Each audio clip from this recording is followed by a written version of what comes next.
دا د میدان وردګ ولایت جلریز ولسوالۍ د امنیه قماندانۍ ودانۍ ده چې د تیرې جګړې له امله په بشپړ ډول ویجاړه شوې. د دې ولسوالۍ نظامي مسؤلین وایي دوی په همدې ویجاړو خونو کې دفتري چارې پر مخ وړي چې له ګڼو ستونزو سره مخ دي. خو بیا مشکل شته، بعضې مشکل شته. اوس دلته موږ اداري چارې دي، نو لکه ډېر شیان موږ اوس موجودیت نه لرو، لکه پرنټر او کمپیوټر. دې شیانو ته ضرورت شته. او بل تعمیر خو په بشپړه توګه باندې تاسې په خپله باندې وینئ چې ړنګ د ختم ده، هېڅ شی نه دی پکې پاتې. دغلته موږ هېڅ داسې ځای نه لرو په د قمندانۍ کې. تاسې خپله هغه ولیده، نه موټر شته نه ښه شته. کوم واقعه چې پېښېږي ساحه لرې ده، رسیدګي نشي کولی.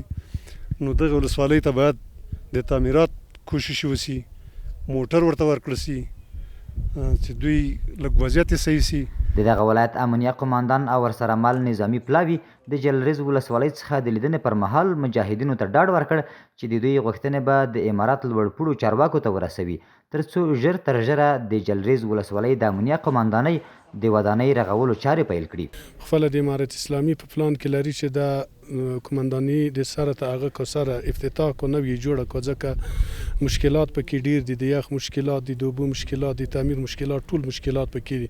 نو ان شاء الله موږ پیشنهادونه لیږلي دي امارت اسلامي ته، که خدای کو چې پسرلي کې ان شاء الله دعواوې ګرمې شي. فی الحال به ان شاء الله کار پې باندې شروع کیږي او دا د سره نوې افتتاح کیږي، نوې قمنداني به جوړیږي.